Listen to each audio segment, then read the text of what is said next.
Hi, everyone. Welcome to another episode of the Let's Talk Yoga podcast. As always, I hope you are doing well. I hope your yoga is going well and that your summer is wonderful so far. I can't believe we are at the end of August almost. I feel like this year has gone by so quickly, but I like to remind myself that you can't slow down time, but you can slow down your breath, and your breath will slow down time for you. Anyway, I've been in a busy season. My 200-hour yoga study program at the studio kicks off in 4 weeks, and I'm very excited for it. I've done this this is my 9th year doing it, and every year I tweak the syllabus. I know I'm crazy, right? I know most yoga teacher trainings, they just use the same syllabus, copy paste year after year after year. But I look at who is signing up, and I look at where they are in their yoga, because a lot of them study with me. Okay, so there is this advantage in many ways. So I know where they're starting from. So depending on that, I add more context, I remove some things, I add layers, I add additional topics. Sometimes I notice that we need to add a few steps before a certain topic. So I move things around, and I love doing it. It's one of my most happy places to be, just going through content, creating content. And I love that. That's why I also do the podcast, right? I love creating this type of content. Anyway, I know you are an online audience, and next year, 2024, I plan to focus wholly and solely on my online education and workshops for you, and to support this online community through my courses, the pranayama training, teaching yoga to beginners. I'm also thinking of my 300-hour and how that'll shape up online. So all of that is coming your way. You just need to be a little more patient for it, because I juggle a lot between my 2 different studios and everything else I do. Okay. But I want to remind you that I have a free sequencing masterclass. Okay. This is going to be sometime in November, and I will be sending out all the details in my next newsletter. My newsletter will go out either on September 1st or 2nd. It goes out on the first couple of days of every month, and you will have all the details there, including the link to sign up. It's a free masterclass. I highly encourage you to attend. There are no strings attached. I'm not selling you a course at the end of it. Nothing. It's just, I feel like I haven't offered any online courses this year because I wanted to give myself some mental headspace and a physical break, because I work a lot between the dance studio and the yoga studio. So anyway, I feel like I haven't offered you anything. I know this podcast is part of it, but I wanted to just sit and be in an online sangha with all of you. Okay, so that's happening November. All right, keep an eye out. Make sure you're signed up for my newsletter. The link is in my bio. Okay, I also have some amazing guests lined up for you in September. We have meditation, we have gut health, we have Ayurveda and emotions, we have mental health and yoga. I've just been waiting for September to start to officially get these guests back to you. Okay. But speaking of today's show, it's another one inspired from my 200-hour study program. This is a conversation I have with my yoga teacher trainees, and I thought I would offer it to you. We're exploring 5 types of cueing to include in your asana class. Okay, 5 types of cueing styles that will add value, depth, variety, and relatability in your asana classes. So let's get to it. Hi everyone, I'm Arundhati, and you've just tuned in to the Let's Talk Yoga podcast, your ultimate online destination for learning about yoga. Whether you're a seasoned yoga teacher or a curious yoga student, there's something for you here. Let this podcast be your virtual yoga school. We offer insights, inspiration, and loads of nerdy exploration of yoga along the way. But first, who am I? I'm an Indian immigrant yoga teacher living in America for the past decade. I have my own yoga school here in Seattle, and I'm also a Bollywood choreographer, and I've nurtured a thriving yoga community at my studio, as well as a global yoga audience through my courses and this podcast. Through this podcast, I intend to create a space for you, the yoga student and yoga teacher, to learn about yoga in depth. Think of this as your online yoga school, free teacher training coming to you every week. So grab your cup of chai and let's jump in. Before I start diving into this episode, I want to remind you of something that I've said before on the show, on social media, in our online trainings, pretty much wherever I can, that teaching a yoga class, teaching an asana class is not solely about cueing. I think the modern yoga world and teacher trainings and yoga studios have gotten this wrong over the past many decades. Teachers have been trained to cue and cue better. And while the focus should be on cueing, I think a lot of it is communication.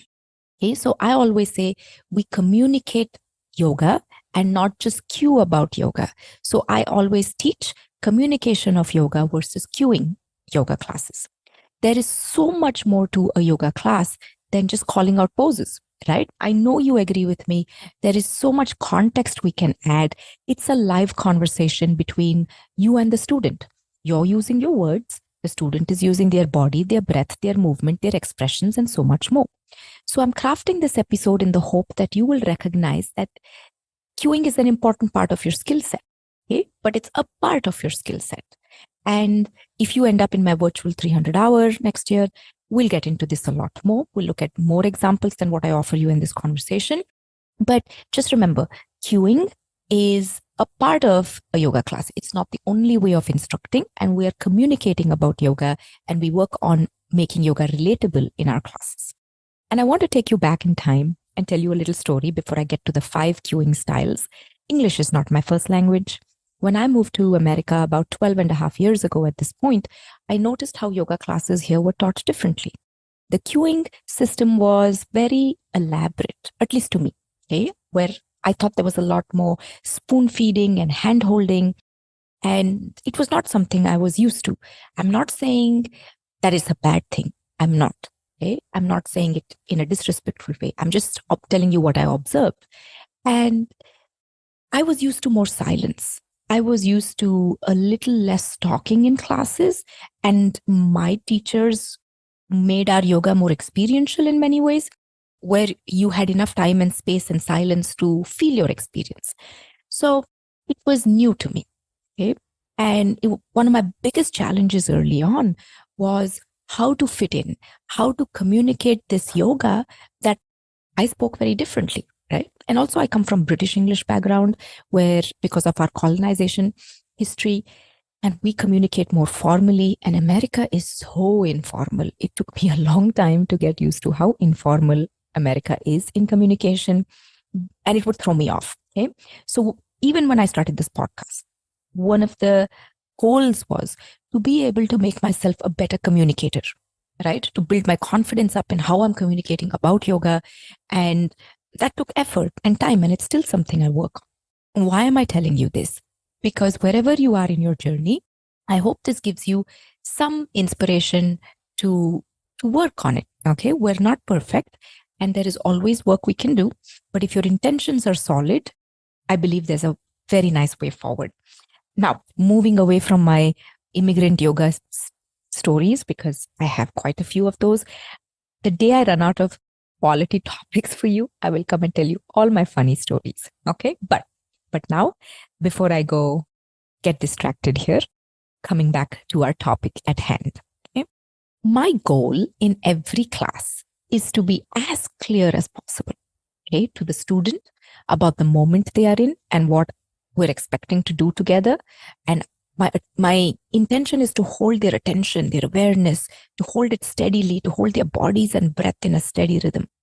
So my goal is to have them be very involved in class and connected to their practice and to themselves, and to link the yoga with ease and effortlessness through my words and more.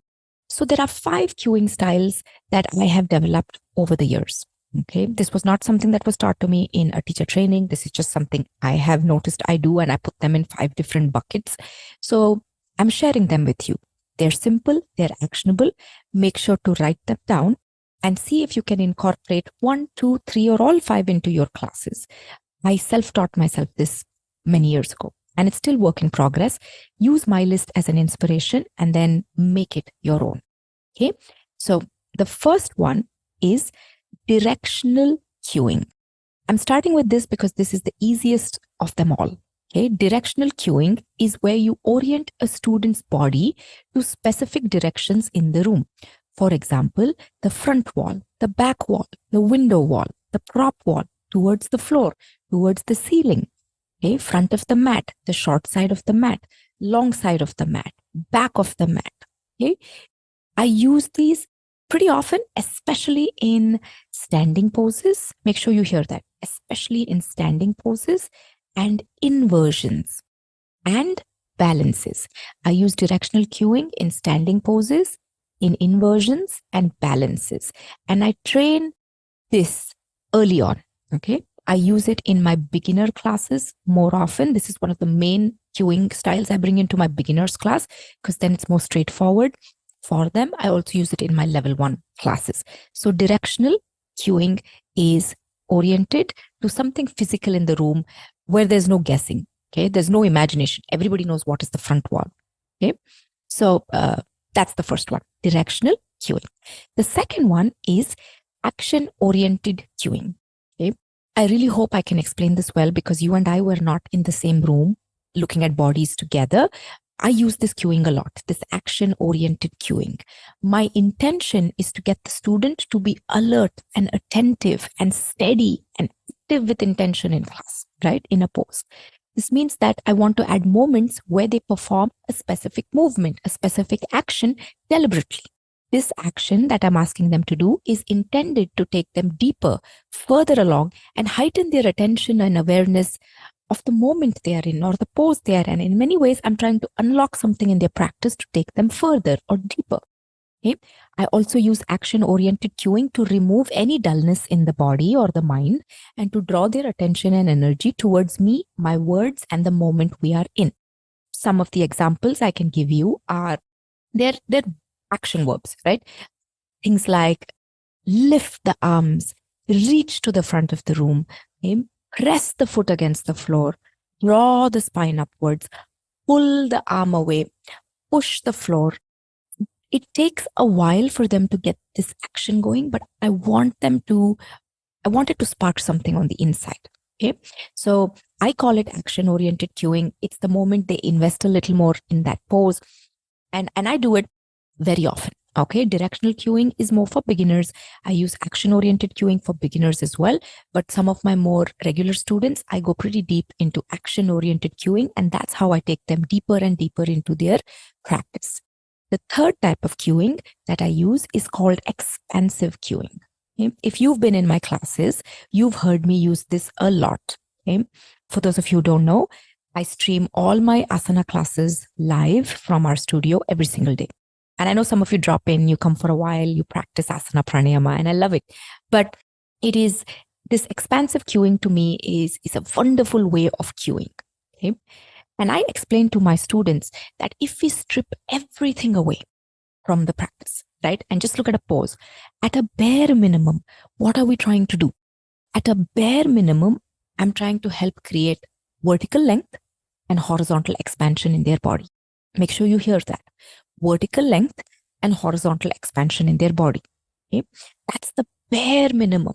Physical length, physical expansion.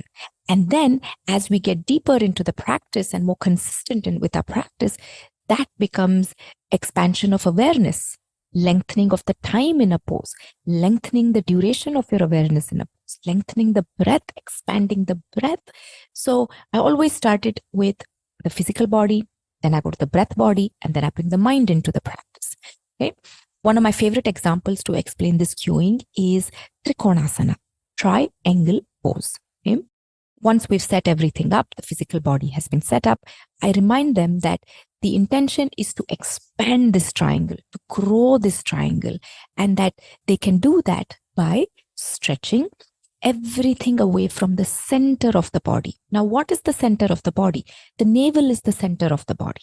And to grow everything from that center nucleus, to stretch everything upward, outward, and downward. And you can actually see people's poses expand, their breath expands, their awareness expands, and I cue for that too. I'm just not doing all of that here on this podcast. So that's cueing style number 3, expansive cueing. So far we've got directional cueing, action-oriented cueing, and then expansive cueing. Now, number 4 is experiential cueing. If you are a newer teacher, this might take a little bit of time.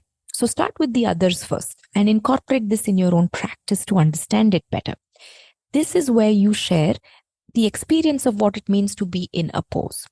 Okay. I keep it really simple because that's how I like to communicate with my students. And I complicate it a little bit for some of my more regular students who've been with me for 10, 11 years, because I know they are trained in a certain way. I use experiential cueing mostly in my intermediate and advanced classes and a little bit in some other classes. And let me explain to you what I mean by experiential cueing. For example, Warrior 2. Right? Warrior 2 should feel grounding, should feel stabilizing for the mind. It should feel soft but strong, peaceful but alert. Okay? Or Shirshasana, headstand. Please go listen to my headstand episode from a few weeks ago. I really think that will add value to your practice. But in a pose like Shirshasana and Sarvangasana, shoulder balance, inversions, I explained to them how they should feel weightless, like they're floating with barely any weight crashing down and everything is moving upward. You are like this helium balloon. And I apologize for that imagery, but that's what came to my mind. You're going upward. Everything's lifting up towards the feet. The feet are the brain of the pose when you're upside down. The highest point is the brain of the pose in any pose. Okay, so the sense of weightlessness. And then I add many subtle notes. And I've created these subtle notes of experience from my home practice, from my self practice, and from my teachers and them helping me get to a certain point in my practice, right? For this type of cueing, it's kind of hard to copy paste what others say. You can do that with some other things, but not with experiential cueing. So be curious in your practice. Okay, take time and build this for yourself. Take just 2-3 poses from your practice and see if you can put to words what you're experiencing. Make sure it's not woo-woo, it's not vague, it's not imaginary. It's actually very solid that someone can take and convert into an experience in their body. Okay. Again, if this is too confusing, just drop in some time online or if you're local to my studio and you'll see a lot of this in action. And then we have the fifth and final one, benefit cueing. This is an easy one if you ask me. It's one of the ones you can do in any class. It will always be relatable. This is where you walk your students through reasons of why you do a certain pose in class or a certain way of doing a pose in a class. Now, you don't have to list out all the benefits of poses like a boring checklist, but try to storytell, try to make it relatable, try to add humor. Now, I'm not a funny person outside of yoga class, but I do make my students laugh unintentionally. Honestly, most of the time they're laughing at me more than my jokes, but I'm okay with that. Okay.